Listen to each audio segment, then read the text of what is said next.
विश्व में कुल 5 महासागर हैं जैसा कि आपको पता है। सबसे पहले आता है प्रशांत महासागर, फिर आता है अटलांटिक महासागर, हिंद महासागर, अंटार्कटिक महासागर और आर्कटिक महासागर। शुरुआत हम प्रशांत महासागर के साथ करेंगे। हम वो चीजें समझने की कोशिश करते हैं जिसके बारे में सवाल पूछा जाता है। तो देखो, प्रशांत महासागर दुनिया का सबसे बड़ा महासागर है जो तकरीबन 165 मिलियन वर्ग किलोमीटर के क्षेत्रफल में फैला हुआ है। यानी कि ऑलमोस्ट पूरे वर्ल्ड में ही फैला हुआ। प्रशांत महासागर को अंग्रेजी में पैसिफिक ओशियन कहा जाता है, जो कि लैटिन के एक शब्द पैसिफिशियस से निकला है। पैसिफिशियस का मतलब होता है शांत, इसीलिए इसको हिंदी में प्रशांत कहा जाता है। एक बहुत ही शांत महासागर है।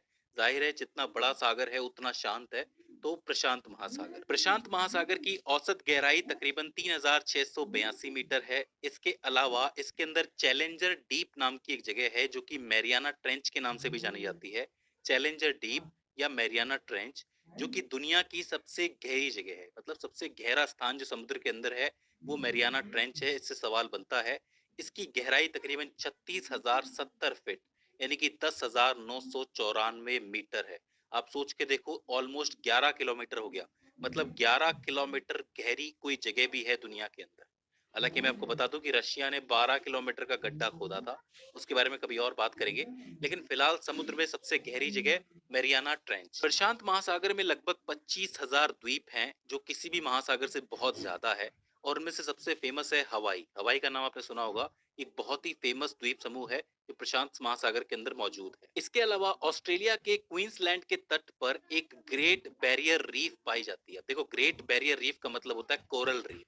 ये एक मूंगे की चट्टान या फिर मूंगे की दीवार है जिसमें कई तरीके के समुद्री जीव रहते हैं। ये जो मूंगे की चट्टान होती है, इसमें कैल्शियम कार्बोनेट भी पाया जाता है। काफी इंपॉर्टेंट है क्योंकि इससे सवाल पहले बन चुका है, तो याद रखना।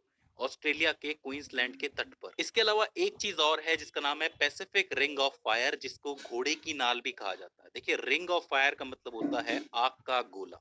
देखिए, ये जो आपको एरिया दिख रहा है, इसके अंदर घोड़े की नाल के आकार में आपको ये जगह दिख रही होगी। इस जगह पे आपके वर्ल्ड के सबसे ज्यादा तकरीबन 70 से 75% ज्वालामुखी पाए जाते हैं। और साथ ही भूकंप के केंद्र भी यहीं पाए जाते हैं। तो इसीलिए इस जगह को पैसिफिक रिंग ऑफ फायर के नाम से जाना जाता है। तो ये बहुत जरूरी प्रश्न बनता है, इससे इसको जरूर याद कर लेना। और आखिर में एक चीज और जान लो कि चूंकि ये बहुत बड़ा समुद्र है, महासागर है, वो भी सबसे बड़ा, तो बहुत सारे देशों की जो जलवायु है वो यहाँ से प्रभावित होती है। यहाँ से कई तरीके की हवाएं चलती है, मानसून चलता है। तो जलवायु की दृष्टि से भी ये काफी जरूरी महासागर है। तो प्रशांत महासागर से इनमें से कोई भी प्रश्न बन सकता है, तो इसको आपको याद रखना है।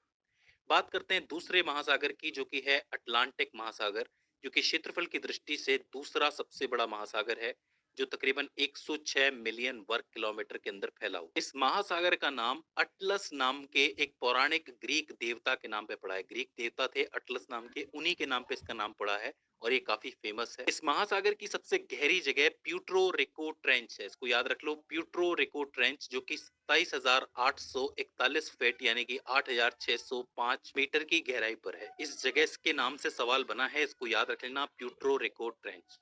इस महासागर की जो औसत गहराई है वो तकरीबन 3,646 मीटर है। और यह महासागर भूमध्य रेखा यानी कि इक्वेटर रेखा द्वारा दो हिस्सों में, उत्तरी हिस्सा और दक्षिणी हिस्से में विभाजित है। याद रखना, पूछा जाता है कि कौन सा महासागर विभाजित है। अटलांटिक महासागर। इसकी विशेषता यह है कि इसमें बड़ी संख्या में समुद्री धाराएं हैं, जिसमें गल्फ स्ट्रीम और नॉर्थ अटलांटिक ड्रिफ्ट बहुत प्रमुख है। इनके नाम से सवाल बना है। एक है गल्फ स्ट्रीम और दूसरी है नॉर्थ अटलांटिक ड्रिफ्ट। याद रखना। इसके जो प्रमुख बंदरगाह है वो है New York, London, Rio de Janeiro. ये तीनों ही बड़े प्रमुख शहर हैं जिनके जो बंदरगाह हैं वो कहाँ पे बने हुए हैं, इस महासागर के अंदर बने हुए हैं। अच्छा, इस महासागर का एक नाम और है जिसका नाम है अंध महासागर। इसको भी याद कर लो, अंध महासागर। इसके अलावा इसको सारगेसो का सागर भी कहा जाता है। सारगेसो सागर इसलिए कहा जाता है क्योंकि इसके ऊपर सारगेसो घास तैरती है।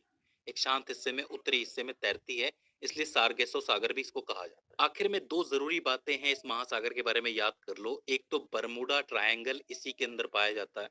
बरमूडा ट्रायंगल एक ऐसी जगह है जिसके नीचे बहुत से ज्वालामुखी बने हुए हैं, जिनके अंदर गतिविधि होने की वजह से कई सारे जहाज, इवन उड़ने वाले जहाज भी, जो हवाई जहाज हैं, वो भी इसके अंदर गिर जाते हैं तेज हवाओं की वजह से।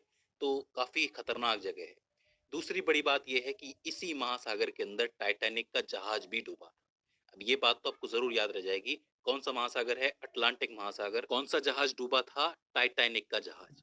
अब हम बात करते हैं तीसरे महासागर की, जो कि है हिंद महासागर। हिंद महासागर क्षेत्रफल की दृष्टि से दुनिया का बड़ा महासागर है। इसकी सीमाएं एशिया, अफ्रीका और ऑस्ट्रेलिया से जुड़ती हैं और ये तकरीबन 70 मिलियन वर्ग किलोमीटर के अंदर फैला हुआ है। इसकी जो सबसे गहरी जगह है वो है जावा ट्रेंच, जिसको सुंडा ट्रेंच के नाम से भी जाना जाता है, जो कि 7,450 मीटर गहरी है। इसको याद रख लेना, इससे सवाल जरूर बनेगा, जावा ट्रेंच या फिर सुंडा ट्रेंच। इसमें जो गिरने वाली प्रमुख नदियां हैं वो है गंगा, ब्रह्मपुत्र, गोदावरी, कावेरी, कृष्णा, महानदी और जेम्बेजी। अब ये जो जेम्बेजी नदी है ये अफ्रीका की प्रमुख नदी है, इसको भी आप याद रख लो, इससे भी सवाल बन सकता है।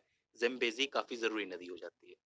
इसमें जो द्वीप समूह है वो है श्रीलंका और मालदीव। इसके अलावा और भी हैं, लेकिन ये दो बहुत प्रमुख है, श्रीलंका और मालदीव। इसके अलावा हम चौथे महासागर की बात कर लेते हैं, जो कि है आर्कटिक महासागर। आर्कटिक महासागर जो है वो पृथ्वी के उत्तरी ध्रुव के चारों ओर स्थित है। इसके चारों ओर एशिया, यूरोप और नॉर्थ अमेरिका की सीमाएं हैं। नॉर्थ अमेरिका से मेरा मतलब है कनाडा और अलास्का, इसको याद रखना। इसकी जो औसत गहराई है वो 1205 मीटर है और इसकी जो सबसे गहरी जगह है वो है, याद रखो, जो कि मीटर गहरी है। मैं आपको बता दूं कि इसके अंदर बने हुए जो द्वीप समूह है वो मेनली हैं ग्रीनलैंड, बैफिन आइलैंड और विक्टोरिया आइलैंड। सवाल बनता है, याद रख लो, ग्रीनलैंड, बैफिन आइलैंड और विक्टोरिया आइलैंड। मैं आपको बता दूं कि ये दुनिया का सबसे छोटा महासागर है, क्षेत्रफल की दृष्टि से सबसे छोटा माना जाता है। और चूंकि यहाँ पे सूर्य 6 महीने नजर आता है और 6 महीने नहीं नजर आता है, इसलिए यहाँ पे बर्फ की चादर ढकी रहती है और इसीलिए इसको छिपता हुआ महासागर भी कहा जाता है, यानी कि छिपा हुआ महासागर जो बर्फ से छिप जाता है। तो इसको भी याद रखो। आखिर में आपका पांचवा महासागर बचता है, जिसका नाम है अंटार्कटिक महासागर, जो कि आपके दक्षिणी हिस्से में मौजूद है, अंटार्कटिक महाद्वीप के चारों ओर। मैं आपको बता दूं कि इस वक्त यहाँ पे रिसर्च बहुत ज्यादा चल रही है और इसके बारे में ज्यादा जानकारी हमें फ्यूचर के अंदर मिल सकती है। तो इस महासागर से उतने प्रश्न आपके बनेंगे नहीं, लेकिन फिर भी इतना याद रखो कि फिलहाल ये रिसर्च का टॉपिक है। तो ये हो जाते हैं आपके 5 महासागर। आई होप आपको समझ में आए होंगे। अगर इसके बाद भी इसके अंदर आपको कोई क्वेरी आती है, कोई दिक्कत आती है, तो आप हमें कमेंट सेक्शन के अंदर बता सकते हैं। तो दोस्तों, आज की इस वीडियो के अंदर बस इतना ही। सी यू इन द नेक्स्ट।